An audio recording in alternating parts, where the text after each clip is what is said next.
Have you ever been chained up, either emotionally or intellectually, or feel paralyzed or limited at work or family, or even in your own identity? The worst stereotype in life are the ones we put on ourselves that limit us and tell us that, I don't do this, or that's not me.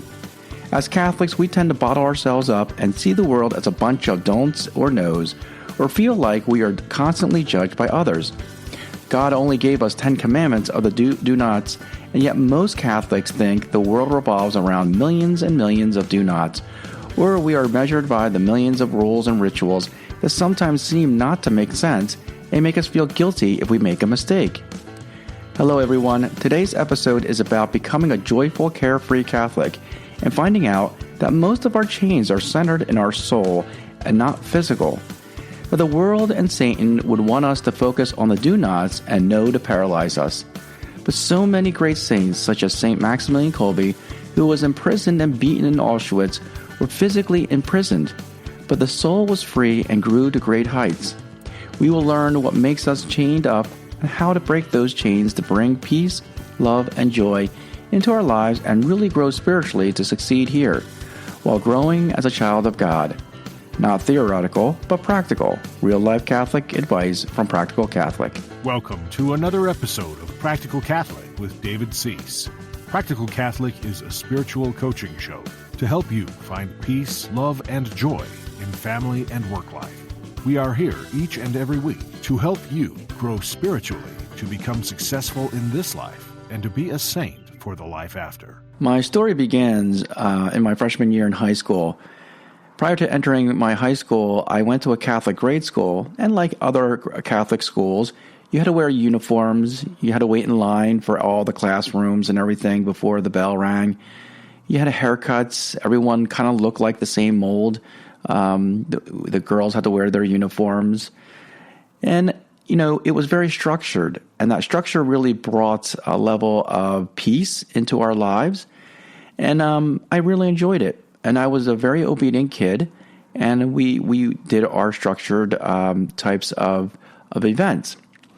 Also, I grew up in a very affluent white suburban area, and it was very protected and very stable. You had parents that were married and everything, so very low on the divorce rate. No single parents in my neighborhood, and they all went to my Catholic school.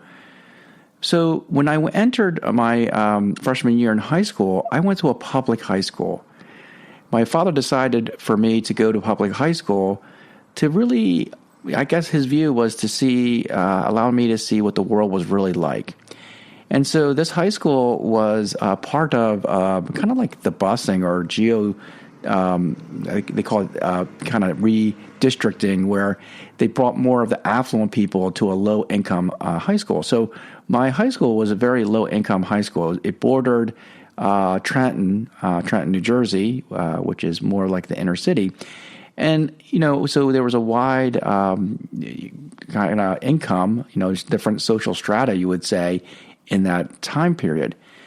And so when I entered, I just remember being shocked because I saw girls who were barely wearing any clothes. This was, more in the summertime. It was early September, maybe even late August. They weren't really wearing anything. They were smoking, literally smoking all over the place. I remember cigarette butts all over the school grounds. They were cursing. We rarely cursed in Catholic school. I had friends that their parents were, single parents, or their parents were very young when they had them, or sometimes they didn't even have their parents. Their parents weren't even around, and they were living almost nearly by themselves. And so it was really much of a shocker to me, because I didn't experience this. And this was something weird, or at least I thought.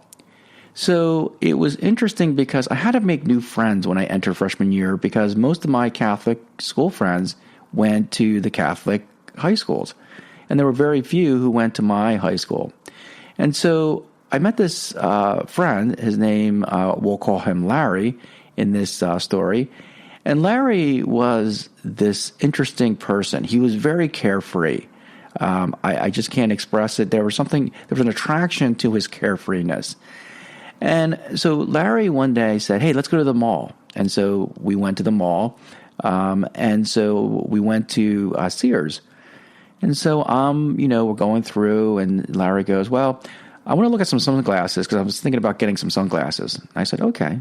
So we go over to the sunglass area, and he's trying on a couple of the sunglasses, and, he tries it on. And you could tell that he liked this one pair of sunglasses. And I'm like, oh, okay. So he takes the sunglasses, starts walking, and he puts the sunglasses in his pocket, and we start walking out out of Sears. And so we walk out of Sears, and I'm watching him do this, and there is not a single guilty face or embarrassment. He's just walking out as if this was a normal day, walk in the park. He walks out, and finally we walk out of the mall, and we're in the parking lot, and I look at Larry, and I said, hey Larry, did you just steal those sunglasses? And he pulls out his sunglasses, he puts them on, and he looks at me and he says, yeah, as if there was nothing wrong with it. Nothing wrong with stealing a pair of sunglasses. And I'm like, I looked at him and I said, well, you just stole the sunglasses. And he's like, okay. And he walked away. And I was floored. I was floored to see someone who actually broke the rule with zero conscience, with zero scruples, with no hint of fear or conscience to say, I just stole something. I might go to hell or whatever. And it was amazing to see a person like that. See, when in Catholic school, if someone broke the rule, you could always tell because they always felt like, oh my goodness, I feel nervous or scared or whatever it was. This person had zero guilty conscience, nothing about it. And now, I share the story because I realized that I had created in my own mind these limits. It was the first time I realized in my life that in my mind, I had created limits. My own scruples, my own consciousness had created this rule or boundary that says you can't do this. And this person, Larry, showed me that it wasn't the physical world that was the limitations. It was my own mind. It was my own fears that was preventing me from doing what I needed to do or I wanted to do. Okay? And so it really opened my idea that the world is this pearl. It really can you can do almost anything in this world. This is the greatest part. I always tell young kids coming out of college who I hire here as an employee to say, the world is ambiguous. There is no syllabus of life. Okay, unlike college and high school and grade school where they tell you this is a mathematics course, this is a English course, or this is a theology course, and here's the syllabus. Life does not have a syllabus. There's nothing in here that's going to tell you exactly what to do. It's ambiguous. Life is ambiguous. That's my biggest statement I tell them. Life is ambiguous. That means that, you can do what you want. But you see, some people look at the life being ambiguous and they're afraid. They're afraid because they just can't survive because no one's telling them what to do. But you see, you can flip that coin and say, and life being ambiguous is exciting. It's great because I can do what I want to do and not be afraid of it. Okay? So that's the beauty. That is the beauty. And if we look at the world, there's different cultures, there's different, ways of living that are perfectly fine. There's nothing wrong. There is really nothing morally wrong with the way that people live in the different cultures, whether it's in Asia, whether it's in Europe or Africa. And I've been to those places, or North America or Latin America. I've been to all those places. And so we have to understand that what really limits us is our own mind. And as Catholics, we have the added burden of the rituals and the structure of the Catholic Church. But are these rituals and rules, are they really a burden? And I'm going to say no. But how do we become a carefree Catholic, okay, in an environment where it feels like they are? And it all centers around our scruples, our consciousness, and everything else. So just like the world's ambiguous and the world is our pearl and we can do our things, there's one thing that will differentiate us between a good Catholic, a carefree good Catholic, and a carefree, wild child, I will call it. And that is love. And that is doing God's will and doing it for the love of God. If we do that, we can conquer the world for Christ. But if we don't do that, and we use that carefreeness, like my friend who stole, we can use that attitude to do whatever we want. And we're seeing that. We're seeing that in the billionaires that are doing with social media. They think they can control the world, right? But we also can be carefree. Great saints were carefree Catholics. St. Francis of Assisi, carefree Catholic. All right? And when he fed, he was using his father's money to feed the poor. All right? His father got angry at him. Then finally he just said, you know what? And as his father disowned him, St. Francis said, you're going to disown me? I'm going to disown you. And from now on, I will not call you my father. I will call God my father.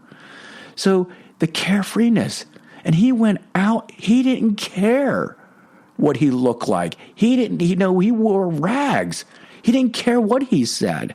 He didn't even care what they thought about him trying to rebuild St. Damiano, even though the people look at him and said, that's really ridiculous. He's collecting rocks. He's not feeding himself, but he's collecting rocks to rebuild a church. That carefreeness, because he did God's will. So we can use our carefree to become great Catholics, or we can be carefree to become the worst enemy, okay? And that's what Hitler did. That's what many great evil people have done. There is a great, we both are called to be carefree. So how do we become carefree, okay? Because Catholics, I don't know how many times I hear so many Catholics talk about the don'ts, the 10 Commandments. They boil everything back to the 10 Commandments. Even so many people focus on the 10 Commandments. What I call the minimalistic view of the Catholic faith. Just follow the 10 Commandments, just follow the 10 Commandments, and the 10 Commandments, 10 Commandments. You know what? The 10 Commandments are not something to be focused on. It really, if you really understand it, it's the Beatitudes. It's the Beatitudes that we need to focus on. I remember after 9/11, there was a lot of memorial services, and the cardinal that represented the Vatican, he basically, when he went up there, and this was right before Protestants went out there, and they had this great fiery, speech and preaching and everything. It was just this fiery speech. I think Billy Graham was there and everything. And the Catholic cardinal comes up, and all he read was the 8 Beatitudes. That was it. And I remember going, wow, that's not impressive at all. But as time went on and my Catholic faith deepened, that was the most powerful speech out of all of them. It is the Beatitudes. And so those are the divine positive laws that we need to shoot after, all right? So we kind of get absorbed into this idea that, we don't go to parties if we're Catholic, we don't dance if we don't go to Catholic, we go to confessions and we always talk about, all the bad things that we've done and broke these rules. We don't go do abortion. We dress modestly, because we can't dress, with risky things and stuff. And trust me, I follow the Franciscan order. I'm a third order tertiary, and we have to follow what I call the Trachea, which is the seraphic pathways, which is our guidelines of how to live as a tertiary. And we have believe it or not, we have a lot of these don'ts. We can't go to a bar. We can't go to the beach. We can't watch television. We can't, drink in excess. We have so many don'ts in the trachea. But how is it that I'm still carefree? How is it that I can be like, wow, this is great? Okay. Even though I see all the don'ts, I'm going to show you why. Okay. There's a lot of times where before my conversion, I really thought Catholicism was oppressive. I went, as I mentioned before, I went through my conversion when I was about 27, maybe 28 years old. And prior to that, I really, really, really thought Catholicism was an oppressive religion. I hated the idea that you genuflect in front of the tabernacle. I didn't even know why you had to do that. And I hated that. We sit, stand, and kneel. The Mass is boring. It was the most boring thing that you can ever think of. I had a priest that he really wanted you in and out in like 2 seconds. We used to joke and say he used to like throw the host at the people rather than just doing it reverently. I thought that people were obsessed with all the rituals and Jesus and Mary and saints and popes and rosaries and all this other stuff. I didn't even know what the rosary was, basically. But I do remember there were two grand aunts that I do remember. So on my mother's side, my mother's Polish. She had a lot of aunts, so they would be my grand aunts. But I remember two aunts, and one of them was, and they were sisters, and they were fairly close to each other, but they were like as opposite as a saint. An angel and a devil would be. My first aunt, she was a devout Catholic, and she lived a very austere life. I remember she barely had the lights on, and her house was the same house she always lived in, and everything else. And she, but she was joyous. She was so joyful, and I just remember that she would hug me, and she would give all of it. Every time we visited, she would always give us a little gift, a little of something, and I just remember that she was very joyful and happy. And later I would find out that she actually had, she wanted to become a nun, and because her parents, the great grandparents, came over from Poland with 8 kids. She didn't really get married because a very wealthy older man had, pretty much wanted to marry her. She was very, I think the man was probably in his 40s, and I think she was in her teenage years. That's what happened in those days. And he was wealthy, and so basically they made a deal and said, if I marry your daughter, I'll take care of her and your family. And so they did. They said, all right, you're going to get married. And so she never got, she became a nun, but I think she kept her, Catholic faith. There were stories where she would have these these checks in her drawers that were never, deposited. And so she was fairly wealthy, yet she lived this austere life. And yet she was very joyful.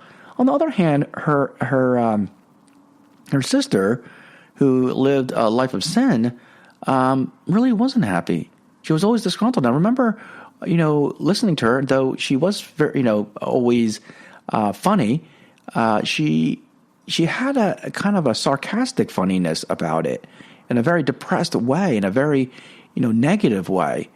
And it was always a downer and never, something that would be uplifting.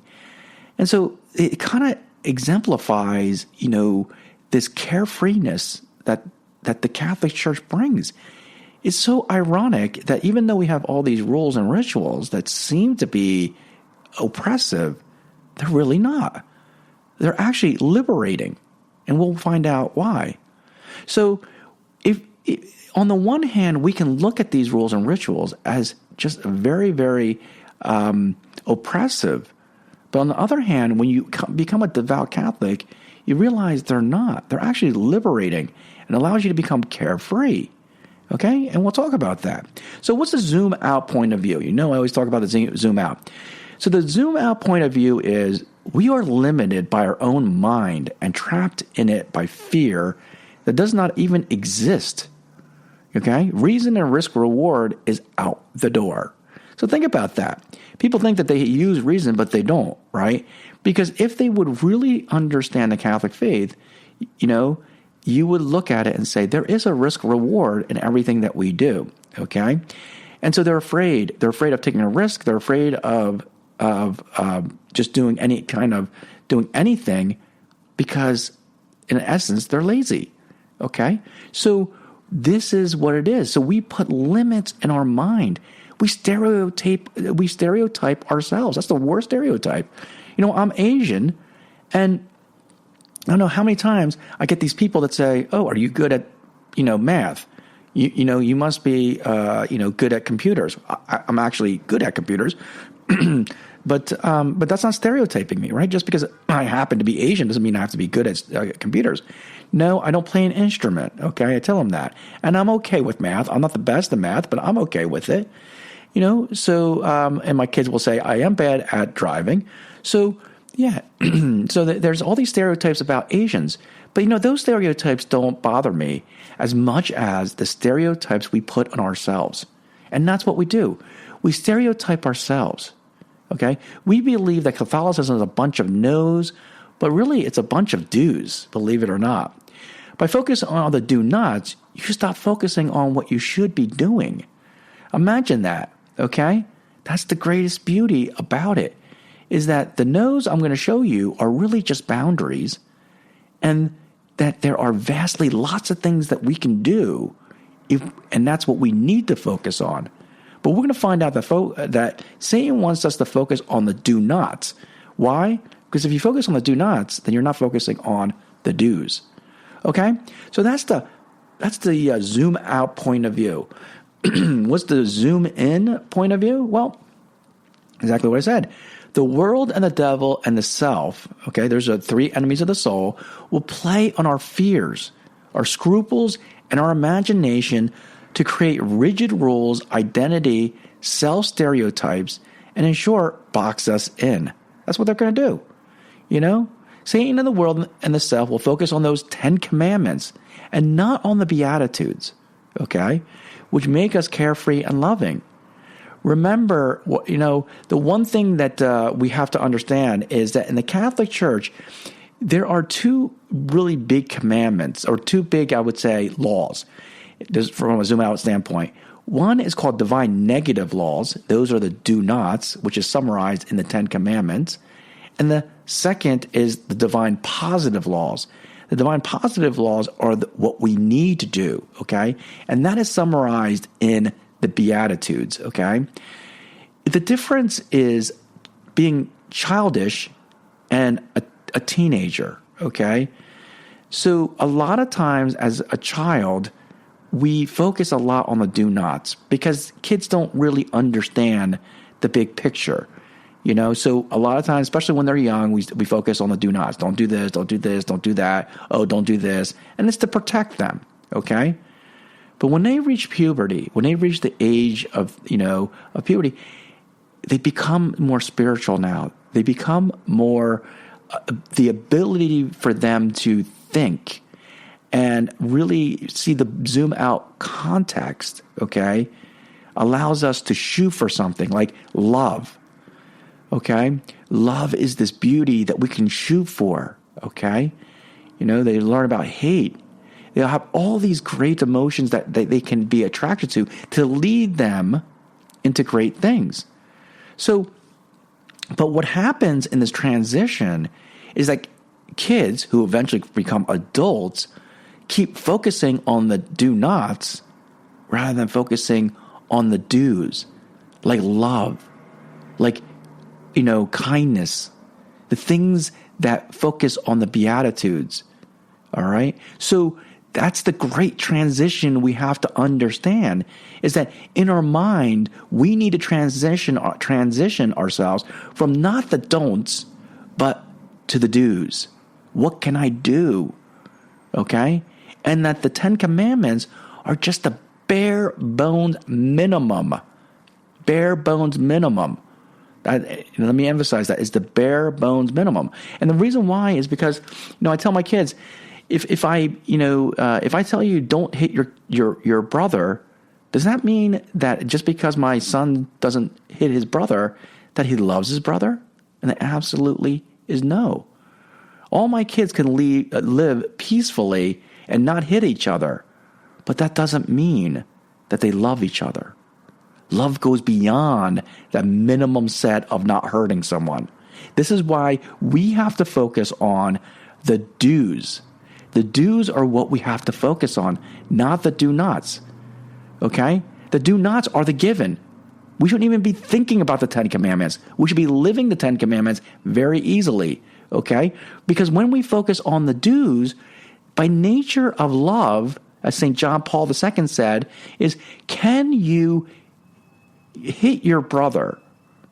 Can you lie to your brother if you love them? And the answer is no. So when you love someone, when you do that, you won't hurt them. So instead of focusing on the bare minimums, we should be focusing on the do's that we need to love, to take care of our brother. And that's what we got to do. But the reason why Satan and the world and the self want to focus on the 10 Commandments is because it limits us. It limits us and it makes us paralyzed. That's what it does. Everyone knows the stories of the talents, okay? And so Jesus tells this parable where he gives out various talents. And the ones that were given 5, he went out and risked it, and he was able to double his money. And the same with the one with 2. But the one with 1 talent, okay, I want to read you. He says, the one with the 1 talent says, also who had received the 1 talent came forward saying, Master, I knew you to be a hard man, reaping where you did not sow, and gathering where you did not winnow. So I was afraid, and I went and hid your talent in the ground. Listen to that. That means he did nothing. He was afraid. Here you have what is yours. But his master answered him, You wicked and slothful servant. You knew that I reap where I have not sowed and gathered where I have not winnowed. He was wicked and slothful. He masked it as, oh, I'm afraid. But really he was wicked and slothful. Okay? It says, you knew I reap where I have not sowed and gathered where I have not winnowed. Then you ought to have invested my money with the bankers, and at my coming I should have received what was my own with interest. Listen to that, okay? Take that risk going out there. But instead, it was fear. Fear is always the limiting factor on our mind. Okay, I don't know how many people that it's fear. I hire peak college kids or even non-college adults coming, and fear is the number one reason I honestly have to let them go. And that is because when fear sets in, they will not try to do anything. They're paralyzed. They can't think. They can't do anything. I remember one time, I started giving out tests many years ago. It's a practical test that really tests to see if they have, courage, fortitude. And I remember one guy, I gave him a half hour for the test, and there was nothing written. So I asked him, I said, did you understand? And he looked at me and he said, yeah, I understand. I said, there's nothing on the test. And he said, can I have 15 more minutes? He said, okay. So I gave him 15 more minutes for the test, and I came in, still nothing there. And he looked at me and he just said, I'm afraid. And I was like, all right, then sorry, your job interview done. Boom. Okay. He was afraid. It was outside of his comfort zone. And it wasn't anything difficult. Basically, I had him write some code down. That's what I had to do. Because in my job, we have to code. And he's a computer science major. Okay? So it wasn't something outside of his realm, but it was outside of his realm in a sense that this is the first time he had to actually code to something that was very ambiguous. something that wasn't a syllabus that told them exactly what to do. And so we have this fear, okay? So where do life's fear come from? Well, the number one thing, I'll be honest with you, is what I call active media, such as television and radio. Television and radio, especially television, causes us to fear a lot. It overemphasizes all the negativity and the problems of the world, and instead of the carefreeness that are out there. I don't know how often we see violent crimes that we might think that everyone is violent. Today's society don't talk to each other, I think, because they're afraid of their neighbor. Because television has overemphasized the evilness of people. And yet, most people are good and genuine. Okay? And so, there is this big thing out there on, especially movies and television shows and everything else that really needs to, be able to show these negative attitudes, especially the news. Very, very, very negative attitude that's out there. And the way to do that is to prevent us is just stop watching it. Okay. We think that information is power. Information is not power. No, we have Google in front of us and we Google everything when we have problems, right? But, a lot of times we self-diagnose ourselves with the wrong diagnosis. Okay. And I'll give you an example. I injured my shoulder one time, so I started Googling it. And at first I thought I was dying of cancer. Then I realized that, no, I wasn't dying of cancer. And then I thought, well, maybe I dislocated it. No, it wasn't dislocated either. The reality was I had tendinitis. That's what it was. Okay. So we can really, too much information, TMI, is not good. It can really make us paranoid of what life is out there and make things worse than what it is. Okay. I am not trying to minimize COVID. I think COVID is a serious virus, but I think that it really has been blown. Okay. Certainly the weak, and most of the weak are the elderly. Okay. They have, they are susceptible for death. There, if you look at the statistics, okay, the ones who are dying are the ones who are elderly, and not just the elderly, but the ones who have serious conditions of the elderly. That's the highest percentage.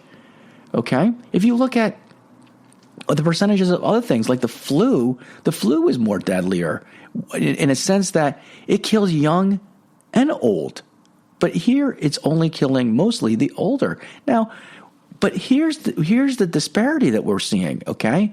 We are destroying the economy. We are destroying our social life because of this fear, a fear of death.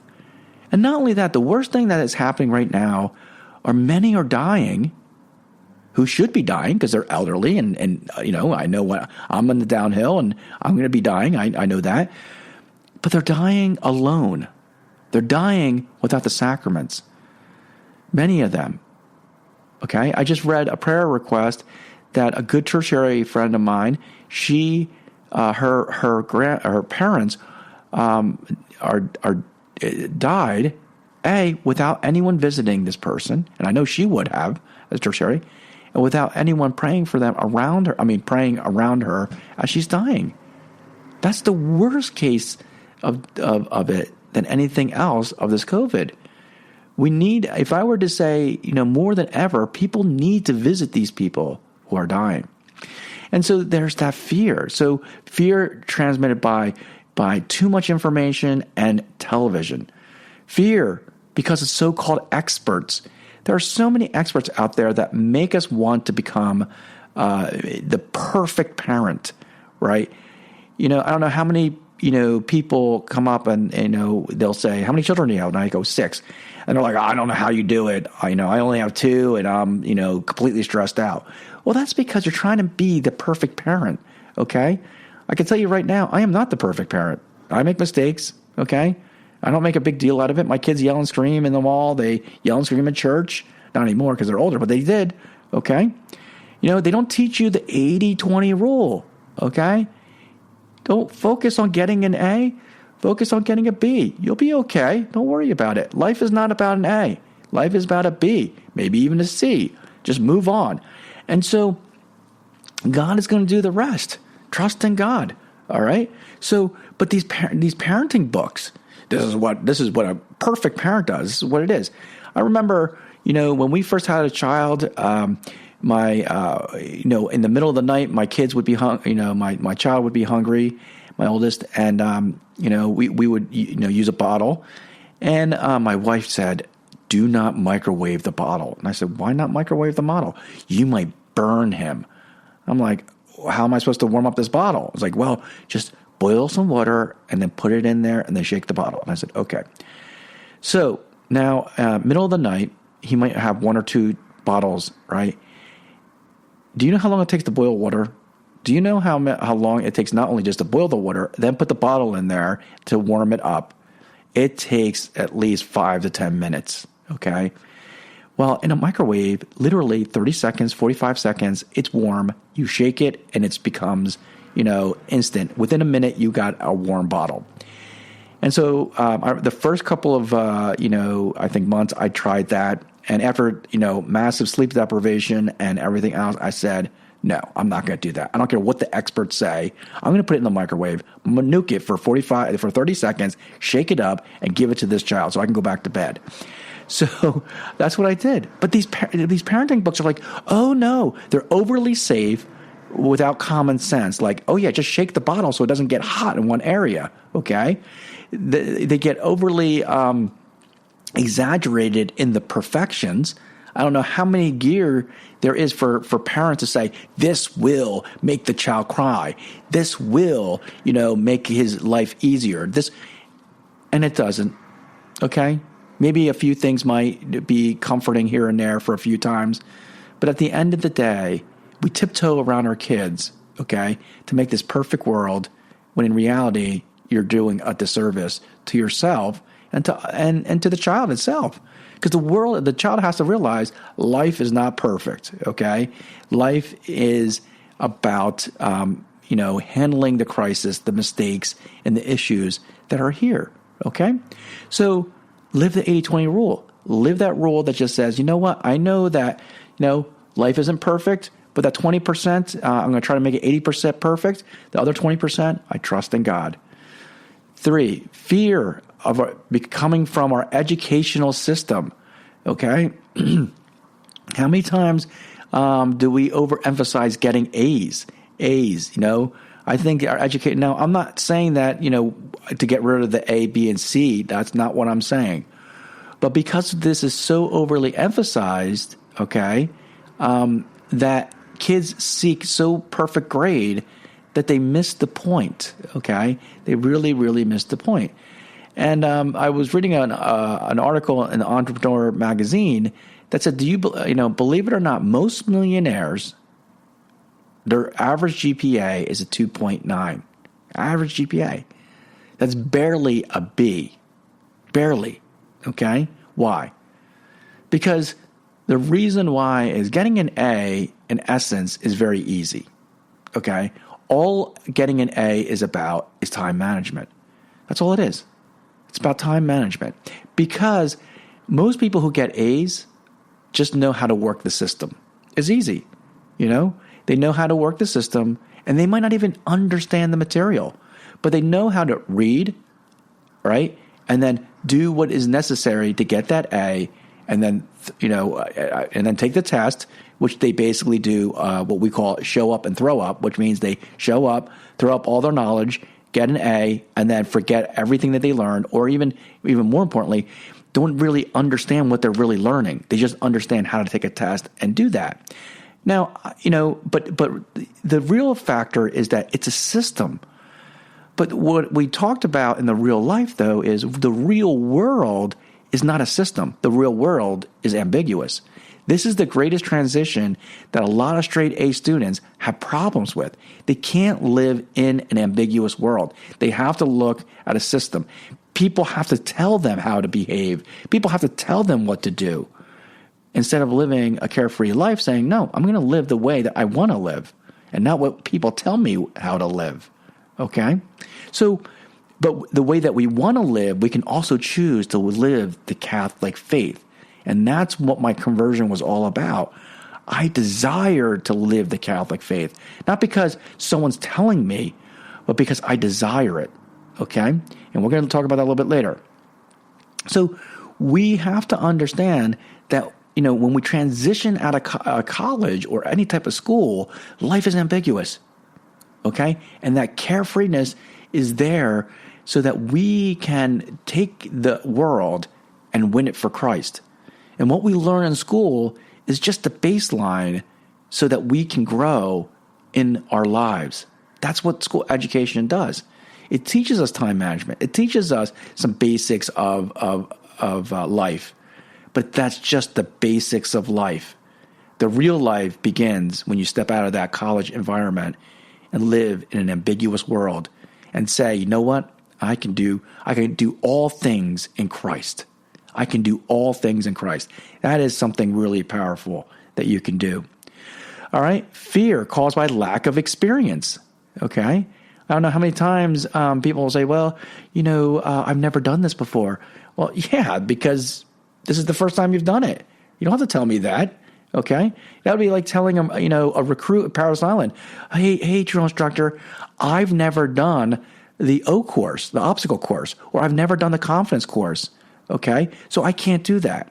The drill instructor would probably hit you in the head and then say, go up and do the obstacle course. Okay. So when that fear occurs because we've never experienced something, we can make a decision, either experience it or not. And so the Marines taught us, just say, "Oorah," and jump off that cliff with the rope, okay? Or say, and so you experience it, okay? This is important.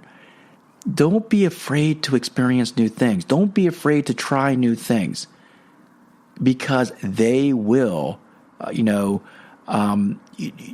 help you grow and conquer your fears. That's what it'll do, okay? But you know what people do? People, instead of experiencing new things, and this is a new trend that's going on right now, people are living vicariously through technology. I mean, I'm seeing that all the time. The number one YouTube shows, believe it or not, are shows that basically show real life, things. So kids actually like to watch other kids' birthdays, like their little stories and stuff. Why? Because here's the difference. No, I was talking to a friend of mine, and I said, isn't that weird that kids now like to watch like other kids' birthday celebration, other people's families? It's almost like we've legalized voyeurism. Voyeurism is when you're, watching, or peeping toms where they're watching another person's life from far away. And this woman, that's my friend, she had an excellent point. She said, I think, David, the reason why is because you get to enjoy and feel like you're at a birthday party without the feeling of rejection. And I was like, wow, I never thought about that. She was saying this fact that, that this child is actually going and feeling like they're part of this birthday party and with all these other kids by watching this television. And yet they don't have to worry about, am I invited to the party? What if I get rejected? Or what if people don't like me if I'm at a party? Imagine that. This is just creating a sheltered child, a child that can't interact with other kids because he's in fact voyeurism of another family. So this is propagating that fear, the fear that we're going to put on this child, so that when that child becomes older, he's going to be boxed in. He's going to be a person that can't function and work with other people. Imagine that. That's the number one YouTube channels. Just show everyday life of your family, and kids will love that because they want to feel like, they're part of your family without rejection, without the commitment, without all of those things that a real family or real friendship brings. The other thing is a sheltered life. Okay, especially now with COVID, with social distancing, and without, what my biggest concern, and I would say probably the worst thing, is that we're bringing up children now who are really, really afraid and are sheltered. They can't go to school, which school was the most socializing thing in the world. Okay, I mean, imagine this: a little bug, a little virus, has shut down all the schools in the United States. Okay? Not even the mass shootings in Newtown, Connecticut, in Columbine, in all of these other schools where there were mass shootings, okay, never shut down the schools. No one said, oh my goodness, we could have a school shooting in our building. All right? And yet, we have a tiny virus that is shutting down most of the schools. Not only the schools, but the universities. How many universities are closing down and shutting down because of this? This is amazing. And now we have generations of people that are now shut down. You have people, the elderly, I think, very concerning, are now so fearful. Okay? The people we used to be able to evangelize in the hour of their death. I have a good friend of mine. She worked with, senior living, and she would do the rosary. She would spend an hour and a half with these elderly people doing various things. And she would witness a lot of them dying, and she would be at their bedside praying for them or other people. All of that was shut down. All of that. So now these people are dying without even having an hour of my fellow tertiary who works at the senior living area with her rosary, with her joy, with her prayers to Our Lady. Think about that. This is what's happening.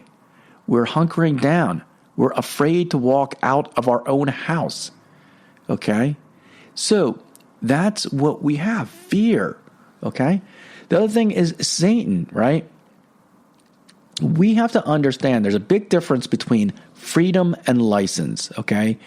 Carefree comes from the idea that we do have freedoms, that we can do what we want to do. But there's a big difference between license or anarchy, okay? License means I can do anything I want to do, including killing other people, which is wrong. Because the Catholic Church doesn't view license, it views freedom. Okay? Because license is not freedom. And why? Because, in fact, it brings fear and true fear and imprisonment. Okay? For example, if I'm allowed to murder, rape, steal, okay, commit adultery anytime, that doesn't create freedom. Why? Because at the end of the day, if that is allowed, then who's to say that they're not going to steal from me? Who's to say that they're not going to commit adultery for me, or rape me, or steal from me? Then I have to box myself in and protect myself. Okay? Just ask any person in the inner cities that are having these riots. What's happening? Okay? These people who are allowed to steal, who are allowed to, do all these crazy crime, okay? Do you think they feel free? No, they don't. And the people who live there, do they think they feel free? No, they don't. Okay? So there's a big difference between freedom and license. And what is that? What is that difference? That one difference is boundaries. Boundaries are the most important thing that we have. Okay? That's the difference between freedom and license. Okay? So God gave us a boundary. He gave us the 10 Commandments. He said, you can come this far, boink, and you can't go any further. Okay? You can do everything except for boink, these 10 Commandments. All right? So that's what's the difference. The difference between freedom and license is boundaries, and those boundaries are summarized in the 10 Commandments. But here's the thing. here's the thing that Satan does, right? Satan and the world would want us to focus on the 10 Commandments. And that is not what we should do. And I want to read you something really clever here that Satan does in Genesis. So we know the fall of man, and I'm going to read you the fall of man in Genesis 1, Genesis chapter 1, verses 6 through 31. 27 through 31. So God created man in his own image. In the image of God, he created him. Male and female, he created them. And God blessed them, and God said to them, be fruitful, multiply, and fill the earth, and subdue it, and have dominion over the fish, the sea, and over the birds and air, and over every living thing that moves upon the earth. That's Genesis 27 through 28. So what God is saying is, look, you can do everything. Look at this. You have dominion of the fish, the sea, the birds. You can do whatever you want. And then he says further on, behold, I have given you every plant yielding seed, which is upon the face of all the earth, and every tree with seed in its fruit. You shall have them for food. So he gives us this whole world. He gives us these plants to do whatever we want. So in other words, there's nothing that we can't do. Literally, you can do anything you want, okay? Do all these things. So what happens, okay? So now we know that God plants one tree in this whole world in which we can do everything to the whole world except for this one tree. And it's called the tree of knowledge and good and evil. That's the only thing we can't do. Okay? It's the only thing. So let's read. This is Genesis. All right? And let's see what Satan does. Now the serpent was more subtle than any other wild creature that the Lord God had made. He said to the woman, did God say, you shall not eat of any tree of the garden? And the woman said to the serpent, we may eat of the fruit of the tree of the trees of the garden, but God said, you shall not eat of the fruits of the tree which is in the midst of the garden. Neither shall you touch it, lest you die. So in other words, the way that Satan says his words is, we can phrase it in a positive world to say, God said you could eat everything except for this one tree. Now, that's a very positive way of saying it. Or a negative way of saying it, which is what Satan does. He says, no, you can't eat everything here on earth, which is true, right? He's not lying. Satan's not lying. It is true.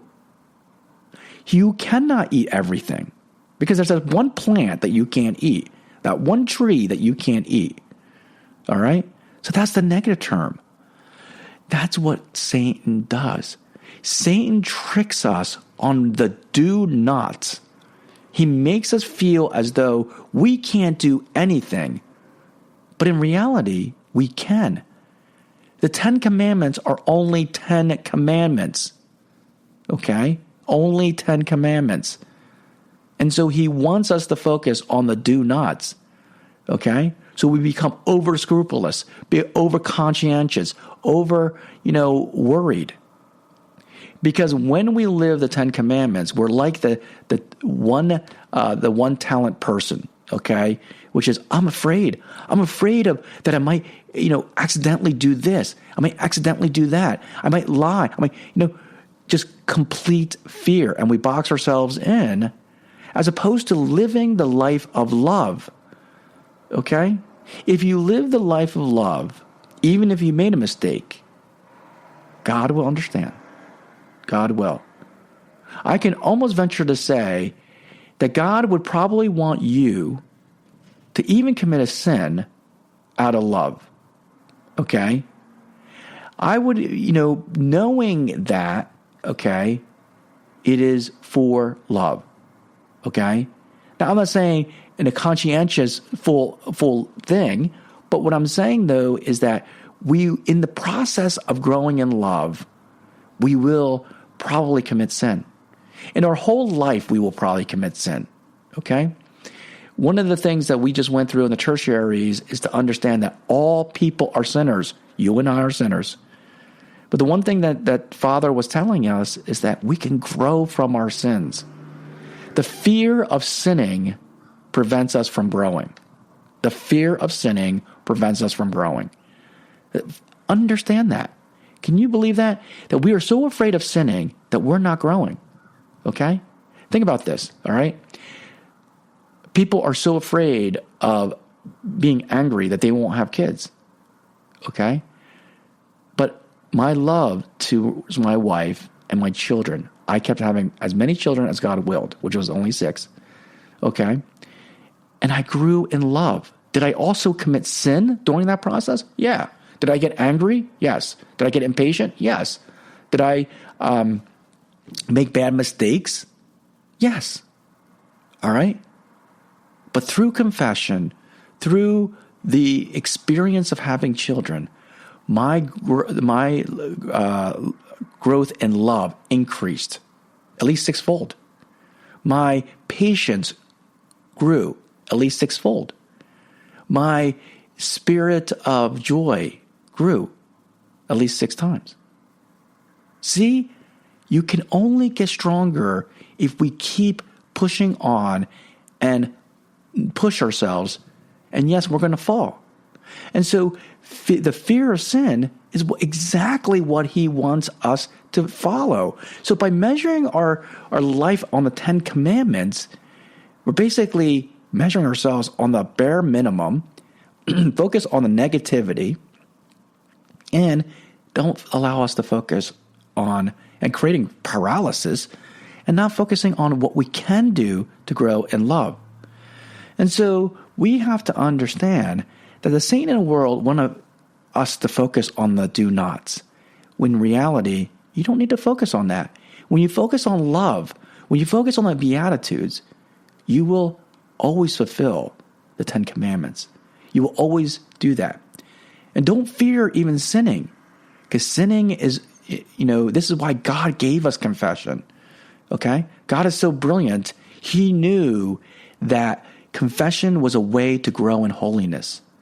That's what we use confession for, to grow in holiness. He takes something bad like sin and allows it to convert it to something great, which is growing. And that's why we don't fear sinning. Okay? But by growing, we will. Okay? By growing in love, we will sin. We will, because all men and women are sinners. Okay? So the important thing is to understand that we have boundaries. Okay? That's what it is. So what about the enemy of the self? What drives us? Okay? The first is we stereotype ourselves. I hate people who say, "Oh, I don't do that. That's not me. I don't do that. That's just not me." That's wrong. Because you're first of all, you are now, negating experience will help you overcome whatever fear you have. Okay? We have a lot of fears. That's the second thing. Letting our imagination go wild, being pessimistic, seeing all what could go wrong. I don't know how many people say, well, this could be wrong. And I tell people, look, we have to accomplish a mission. Okay? And that mission is really, really, we have to focus on how we can get it done, not the whole idea of why it can't be done. I know why it can't be done, but tell me how it can be done. Okay? Embarrassment, fear of embarrassment, fear of failure. I have a big talk on fear of failure. And then lastly is laziness, lack of building virtue, not wanting to experience things which will build virtue. Okay? Now, wanting to try and give some effort. That's really the laziness. You're not trying, basically, as my father would say. Okay? So, we are limited in time what we can do, but I've seen just a lot of people who just go through life just, saying, "Oh, this is what I do," and doing the bare minimum. And so we can grow in holiness and virtue by trying new things, okay, and doing that. So the problem is, again, we focus, the world and Satan want to focus on the bare minimum, which is the 10 commandments, and not focus on the positive, which we can do, which is love and the 8 Beatitudes. And if we focus on the 8 Beatitudes and love, we can then be able to eliminate our fears, go forward, okay? But we will also fulfill the 10 commandments. Because as St. John Paul II said, you cannot hurt other people if you love them. They're contradictory, okay? So focus on the Beatitudes and love. Now, In our rule, the seraphic order, okay, we focus on that. Yes, in the seraphic pathways, we focus on the do nots, and it'll explicitly say the do nots, okay? Like we can't go to a bar, we can't go watch television, we can't, all these things. But that's the bare minimum. And as a tertiary, if we just focus on what we're missing out on, which is the do nots, like I can't watch television, I can't go to the beach, I can't go to a bar, all these things, then you'll never grow in holiness and in love. But what we do focus on are the Beatitudes. And the one thing that Franciscans always emphasize is blessed are the poor in spirit.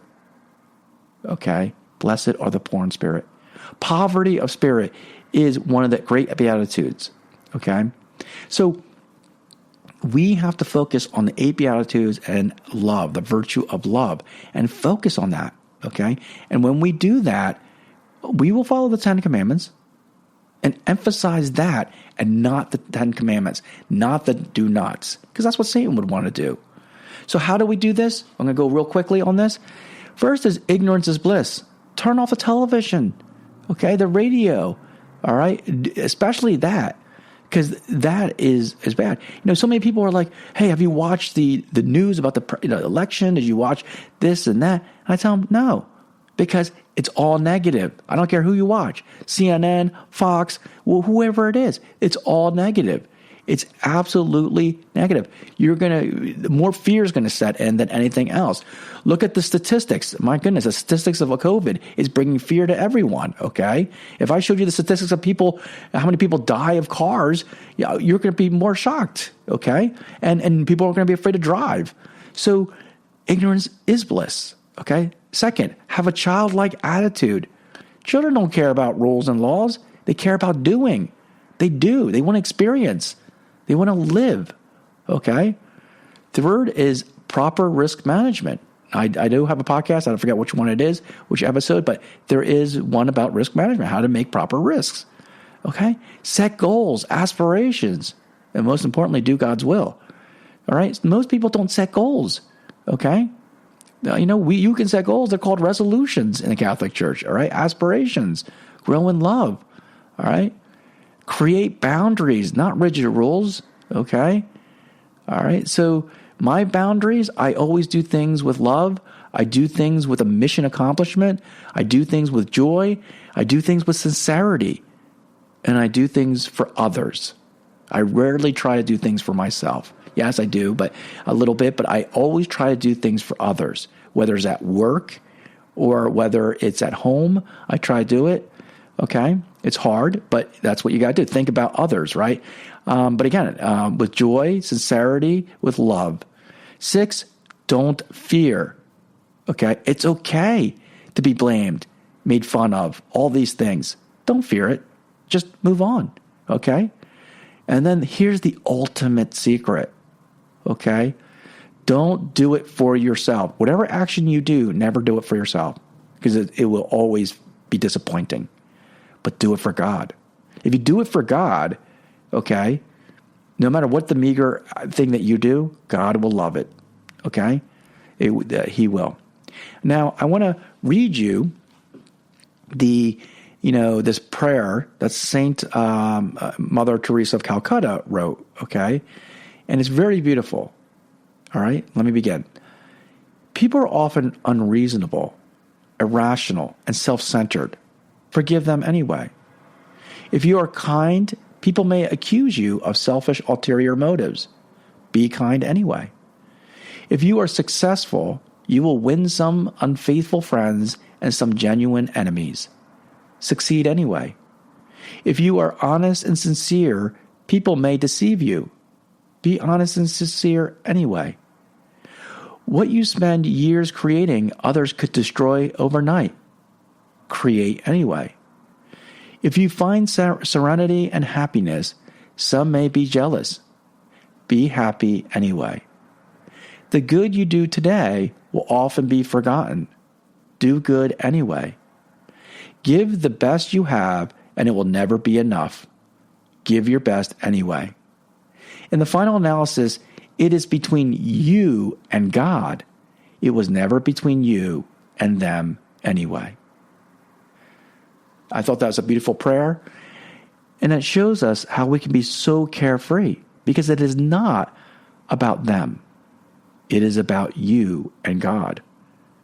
So in conclusion, fear spread by the world, Satan, and ourselves, scruples, and the childish understanding of our faith make us locked up and boxed up, chained up in our own mind, so we are afraid of doing anything. But the great reward occurs when we take a risk, when we stop thinking of life as rules and rituals, but in terms of boundaries, goals, and aspiration and love. Remember, Jesus applauded the servants who risked the 5 and 2 talents, but scolded and took away the servant with only 1 talent who was afraid. Be carefree and do all things for Christ and with love and joy. Let's end it with a prayer. In the name of the Father, and the Son, and the Holy Spirit. Amen. Dear Lord Jesus, help us to be free. Set us free from thinking about the 10 Commandments, and think about loving and serving you with our whole heart as we pray. Our Father who art in heaven, hallowed be thy name. Thy kingdom come, thy will be done, on earth as it is in heaven. Give us this day our daily bread, and forgive us our trespasses, as we forgive those who trespass against us. And lead us not into temptation, but deliver us from evil. Amen. In the name of the Father, and the Son, and the Holy Spirit. Amen. Thanks for listening to me, David Cease at Practical Catholic. Please share this podcast to others, especially if they have benefited you.